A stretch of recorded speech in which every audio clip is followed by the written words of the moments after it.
ನನ್ನ ಬಂಡಾಯ ಅಭ್ಯರ್ಥಿ ನನ್ನ ಜೊತೆಗೆ ಸ್ಪರ್ಧೆ ಇದು ಮಾಡಿರೋದು ಕ್ಯಾಂಡಿಡೇಟ್ಗಳು ಬಿಜೆಪಿ ದಾಸ್ಕರಿಯಪ್ಪ ಶ್ರೀನಿವಾಸ್, SS ಮಲ್ಲಿಕಾರ್ಜುನ್ ಅವರು ಮಗ ಪುತ್ರ ಸಮರ್ಥ ಅವರು ಮಾಡಿದ್ದಾರೆ. ನನಗೆ ಜನ ತೀರ್ಪು ಕೊಟ್ಟಿದ್ದಾರೆ. ಆ ತೀರ್ಪು ಪ್ರಕಾರ ಇಬ್ಬರು ಮಧ್ಯೆ ನನಗೆ ಗೆಲುವು ಐತೆ ಅಂತೇಳಿ ನಮ್ಮ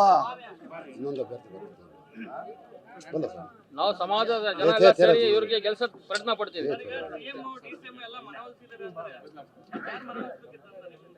ಸರ್, DCM CM ಏನ್ ಹೇಳಿದ್ರು ಅಂತ ಹೇಳಿದ್ರೆ, ನೀವು ವಿತ್ಡ್ರಾ ಮಾಡ್ಕೊಂಡು ಬೆಂಗಳೂರಿಗೆ ಬರ್ರಿ ಅಂತಕ್ಕದ್ದು ಮಾತಂದ್ರು. ಸರ್, ನಾವು ನಮ್ಮ ಸಮಾಜ ಬಿಟ್ಟು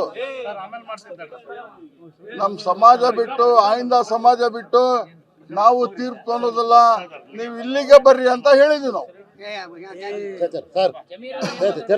ಸರ್, ಮೊದಲನೇದಾನು ಉಪಚುನಾವಣೆ ಘೋಷಣೆ ಆದಾಗ ನಮ್ಮ ಸಮಾಜದಿಂದ ಯಾರು ಅಭ್ಯರ್ಥಿ ಅಲ್ಲ, ಯಾರಿಗಾದ್ರೂ ಕೊಡ್ಲಿ ನಮ್ಮ ಸಮಾಜದ ಅಭ್ಯರ್ಥಿಗೆ ಕೊಡ್ರಿ ಅಂತ ನಾವು ಪದೇ ಪದೇ ಕೇಳ್ತಾ ಇದ್ವಿ. ಒಬ್ರಿಗೂ ನಾವು ಇದು ಮಾಡಿಲ್ಲ. ಆದರೆ ಅವರು ನಮ್ಮ ಕಾಂಗ್ರೆಸ್ ಪಕ್ಷದವರು ನಮಗೆ ಕಡೆಗಣಿಸಿದಾಗ ನಮ್ಮ ಎಲ್ಲ ಸಮಾಜದ ಯುವಕರು ಮುಖಂಡರೆಲ್ಲ ಸೇರಿ ಸಾದಿಕ್ ಪೈಲ್ವಾನರು ಮುಂದೆ ಬಂದು ನಾನು ಕಣದಲ್ಲಿ ಇರ್ತೀನಿ ಅಂತ ಹೇಳಿದಾಗ ಇವತ್ತು ನೀವು ನೋಡ್ತಾ ಇದ್ದೀರಾ, ಸಾವಿರಾರು ಜನ ಯುವಕರು ಎಲ್ಲ ಬಂದಿದ್ದಾರೆ. ಈ ಚುನಾವಣೆಯಲ್ಲಿ ನಿಂತ್ಕೊಂತ ಹೇಳಿದ್ದಕ್ಕೆ ನಮ್ಮ ಸಮಾಜದ ಮುಖಂಡರು ಯುವಕರೆಲ್ಲ ಸೇರಿ ಅವರಿಗೆ ನಿಲ್ಲಿಸಿ ಗೆಲ್ಲಿಸೋದ ಪ್ರಯತ್ನ ಎಲ್ಲ ಮಾಡೇ ಮಾಡ್ತೀವಿ ಸರ್. ಯಾವುದೇ ಕಾರಣಕ್ಕೂ ಅವರು ಗೆದ್ದು ಮುಂದೆ ಏನು ಅಭಿವೃದ್ಧಿ ಮಾಡ್ತಾರಂತ ನಮ್ಗೆ ನಂಬಿಕೆ ಇದೆ. ಆ ಸಮಾಜದ ಮುಖಂಡರು ನಾಯಕರ ಮೇಲೆ ನಮ್ಗೆ ನಂಬಿಕೆ ಇದೆ. ಈ ಚುನಾವಣೆ ನಾವು ಯಾರ್ದು ವಿರುದ್ಧ ಅಲ್ಲ,